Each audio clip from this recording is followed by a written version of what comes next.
এবার আসি আমরা রবের আরেকটা পরিচয় হলো কি আসমা ও সিফাত, আল্লাহর নাম ও গুণাবলীর পরিচয়। মহান রব্বুল আলামিন অনেক সুন্দর সুন্দর নাম আছে, ওয়ালিল্লাহিল আসমাউল হুসনা ফাদউ বিহা। এই আসমা ও সিফাতে আল্লাহর নামগুলির মধ্যে আমরা খুব আশ্চর্য হই।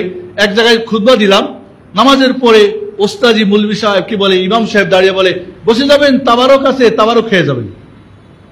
তাবারক আমার এই মানে এই জানা এই জ্ঞানটা ছিল না। আমি বললাম বসেন, দাঁড়ালাম। তাবারক কি? তাবারক কার নাম? মহান রব্বুল আলামিন। তাবারক এখন মানুষের নাম রাখা হয়, তাবারক শ্রেণীর নাম হয়? নাউযুবিল্লাহ। মহান রব্বুল আলামিন তার নামে গুণে বৈশিষ্ট্য এক, ওয়াহদাহু লা শারীক। জানা ফরজ, বিশ্বাস করা ফরজ, মানা ফরজ, এটাকে বলা হয় তাওহীদ। কিভাবে একজন মানুষের নাম তাবারক হয়? রংপুরে ছিলাম, নীলফামারীতে একজন নাম তাবারক, আমি ডাকি মোবারক। আমাকে একজন বলে বাহে আমার বাবা আমার নাম রাখছে মোবারক, আকিকা দিয়া 2টা খাসি জবাই করা, তোমরা আমার মোবারক ডাকেন কেন? বলে বসেন, বুঝাইলাম তাবারক নাম বলা জায়েজ নেই, এটা শিরক, এটা আল্লাহর নাম। তাবারাকাল্লাযী বিয়াদিহিল মুলক, তাবারাকাল্লাযী নাযালাল ফুরকান, তাবারাক আল্লাহর নাম। আমরা না জানার ফলে কি করি? নাম রাখতেও ভুল করি, ডাকতেও ভুল করি। বন্ধুরা, মহান রব্বুল আলামিনের এরকম নামের 3টি নামের মধ্যে তার সংক্ষিপ্ত পরিচয় বলছি। রবিয়াতে যেরকম 3টি নামে তার কি বলে আসমা সিফাতের 3টি নামের মধ্যে তার সমস্ত নাম এসে যায়। একটা হলো আল্লাহ, আরেকটা হলো কি রব, আরেকটা হলো কি আর রহমান। সূরা ফাতিহা আছে না নাই? আলহামদুলিল্লাহি রাব্বিল আলামিন আর রহমান। তাহলে আল্লাহ আছে, রব রয়েছে, রহমান রয়েছে। এটা ব্যাখ্যা দেওয়ার এখন সময় নাই, তবে এই 3টি নামের মধ্যে আল্লাহর সমস্ত নামের পরিচয় নিহিত রয়েছে। এটা আমাদেরকে গভীরভাবে জানতে হবে। এবার আমরা আসি আল্লাহর উলুহিয়াতের পরিচয়। উলুহিয়াত মানে, এবার আমরা মনে করি তাওহীদ। আপনার জীবনের যত কিছু ঘটে গেছে, ঘটছে, ঘটবে, সবকিছুগুলি কোথা থেকে কন্ট্রোল হয়? মহান রব্বুল আলামিন থেকে। আপনার জীবনে এটা হলো রুবুবিয়াত, আল্লাহর কাজে আল্লাহ এক। অর্থাৎ আপনার জীবনে এবং যা কিছু দেখছেন, যা কিছু ঘটছে, ঘটবে, সবকিছু ব্যবস্থাপককে কে কন্ট্রোল করেন? মহান রব্বুল আলামিন একমাত্র। কেউ সেখানে শরীক নেই। কোন পীর, কোন বুজুর্গ, কোন ওয়ালি, কোন আউলিয়া, কোন নবী, কোন রাসূল, কোন ফেরেশতা, কেউ না, একমাত্র তিনি। তাহলে আমার জীবনে যা কিছু হচ্ছে ওখান থেকে কন্ট্রোল হচ্ছে। আমার জীবনে যা প্রয়োজন, এই সমস্ত প্রয়োজনের সুন্দর গুণাবলী মহান রব্বুল আলামিন রয়েছে। এটা আসমা ও সিফাত, তার নামে গুণে বৈশিষ্ট্য একক। তার আমি আমার সঙ্গে তার তাওহীদের সম্পর্ক কি? আমার যা কিছু ঘটছে ওইখান থেকে, আমি যা কিছু চাবো পাবো সব ওইখান থেকে চাইতে হবে। এবারে যদি আপনি যার নুন খাইবেন তারই তো গুণ গাইবেন, যে আপনার সবকিছু কন্ট্রোল করে, যে আপনাকে সবকিছু দিতে পারে, নিতে পারে, সেই মহান রব্বুল আলামিন আপনি বন্দেগী করবেন। এই জন্যে আপনার বন্দেগী করতে হবে কার? তাও দাসত্ব করতে হবে, গোলামি করতে হবে, ইবাদত করতে হবে কার? আল্লাহর। এই জন্যে আল্লাহর উলুহিয়াতের পরিচয়টা আপনাদেরকে সংক্ষেপে বলে আজকে খুতবা শেষ করতে চাই।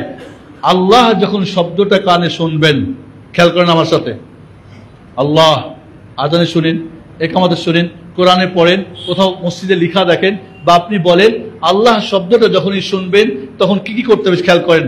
আল্লাহ ওই মহান সত্তা, আল্লাহর পরিচয় শুনেন, উলুহিয়াতের পরিচয়। আল্লাহর যে একমাত্র ইবাদত করবেন, কিভাবে কেমনে করবেন? মহান আল্লাহ, আল্লাহ ওই মহান সত্তা যাকে পরম ভালোবেসে, চরম শ্রদ্ধা ভরে, আপনার জীবনের সমস্ত আশা আকাঙ্ক্ষা নিয়ে, আপনার জীবনের যত ভয় ভীতি বিনয়ের সাথে যার ইবাদত করায় তিনি হচ্ছেন আল্লাহ। আবার বলি, 2-1 মিনিট বেশি হয়ে গেলে আপনারা মাফ করেন, ঠিক আছে? আল্লাহ ওই মহান সত্তা, ভালো করে এটা হেফজ করে নেন, মেমোরাইজ করেন। আল্লাহ ওই মহান সত্তা যাকে চরম বা পরম ভালোবেসে, চরম শ্রদ্ধা ভরে, আশা আকাঙ্ক্ষা নিয়ে, ভয় ভীতি ও বিনয়ের সাথে যার ইবাদত করা হয়। নামাজ দাঁড়িয়েছেন, আল্লাহু আকবার, আপনার সমস্ত শ্রদ্ধা উজাড় করে দিয়েছেন আল্লাহকে। না দিলে আপনি আল্লাহর পরিচয় বুঝেন নাই, খালি উঠা বসা। লাব্বাইক আল্লাহুম্মা লাব্বাইক, আল্লাহুম্মা কি? আল্লাহ না, আল্লাহুম্মা হে আল্লাহ, খালি মুখে বলছেন, আপনি বুঝেন না আল্লাহর পরিচয়।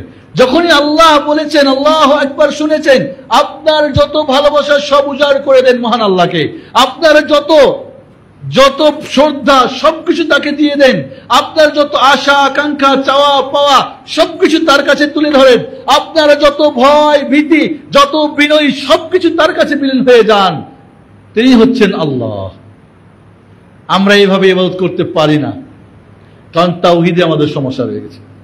আমি আপনাদেরকে এটুকুই বলবো, আসুন এই তাওহীদকে জানার জন্য মাশাআল্লাহ আপনাদের এখানে সুযোগ্য খতিব সাহেব শেখ ইব্রাহিম আব্দুল হালিম রয়েছেন, মাদানী শেখ। এই তাওহীদ বিষয়গুলিকে আপনারা এই আওয়াজে না, আপনারা ক্লাসিক্যাল একাডেমিক সিস্টেমে আপনার প্রশিক্ষণ আকারে, আর আপনারা যদি আমাকে চান আমি ইনশাল্লাহ আছি, এগুলিকে খাতায় কলমে শিখতে হবে। এই মসজিদের ফ্লোরে বসে না, ওই আমাদের কি বলে শরীফুল ইসলাম ভাইয়ের ওই কি বলে কলেজের আপনার হলরুমে বসে এসি ছেড়ে দিয়ে সুন্দর করে ঘন্টার পর ঘন্টা পড়তে হবে, ওয়ার্কশপ করতে হবে, হাতে কলমে, দেখবেন বুঝে আসবে ইনশাআল্লাহ। তাহলে আমরা যখন এই তাওহীদকে বুঝবো, আমাদের দুনিয়ার সব সমস্যার সমাধান হবে, আর এই তাওহীদই হবে জান্নাতের চাবি ইনশাআল্লাহ। বন্ধুরা, সময় যেহেতু কম, এই অল্প সময়ের মধ্যে বলবো, আসুন তাওহীদের গুরুত্ব বুঝি, তাওহীদকে আমরা শেখার চেষ্টা করি, তাওহীদকে আমাদের জীবনে বাস্তবায়ন করা বুঝি, তাওহীদের প্রভাব কি সেগুলো আমরা জিজ্ঞেস করি, বুঝি ইনশাআল্লাহ।